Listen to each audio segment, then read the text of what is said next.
박상욱 대법관 후보자에 대한 인사청문회 개최 여부는 여전히 안개 속입니다. 여당과 대법원이 강조하고 있는 대법관 공백 장기화 사태, 그 책임은 고문치사 사건 담당자를 대법관 후보로 추천한 대법원, 그리고 임명제청을 받아들인 청와대에 있을 텐데요. 시민사회단체들은 현재 대법관 임명제청 제도가 유지되는 한 이 같은 문제는 얼마든지 반복될 것이라고 지적합니다. 강신혜 기자가 보도합니다. 민주노총, 법인권 사회연구소 등 60여 개의 단체가 참여하는 민주적 사법개혁 실현을 위한 연석회의는 오늘 토론회를 열어 박상욱 대법관 후보 임명제청의 문제점을 밝혔습니다. 먼저 민주사법 연석회의는 박종철 사건 수사 당시 담당 검사였던 박상욱 대법관 후보자가 대법관이 돼서는 안 되는 이유를 설명했습니다.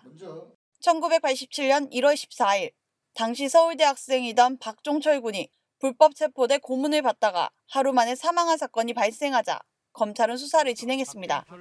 검찰은 치안본부 대공수사관 2명만 고문에 가담한 것으로 결론 짓고 나흘 만에 속전속결으로 수사를 끝냈습니다.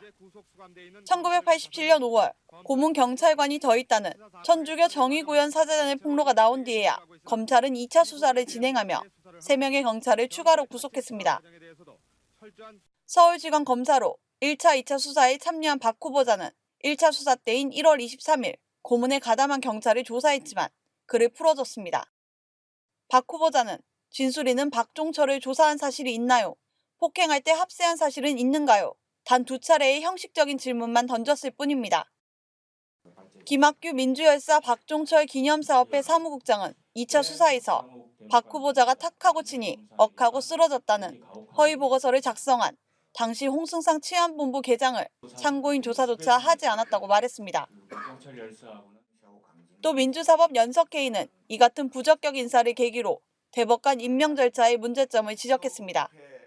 현행 대법관 임명 체제는 대법원장이 임명 제청하고 대통령이 임명하지만 국회의 동의를 얻어야 하는 간접적 민주형입니다.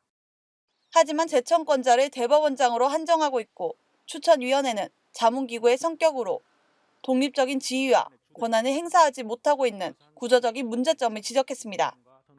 지난 1월 21일 양승태 대법원장이 박상욱 형사정책연구원장의 대법관 임명 제청을 발표했고 같은 달 26일 대통령이 임명 동의안을 국회에 제출했지만 야당은 청문회를 거부하며 박 후보자의 자진 사퇴를 요구해왔습니다.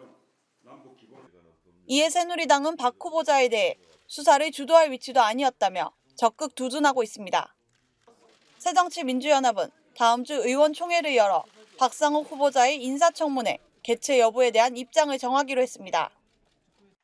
국민TV 뉴스 강신혜입니다.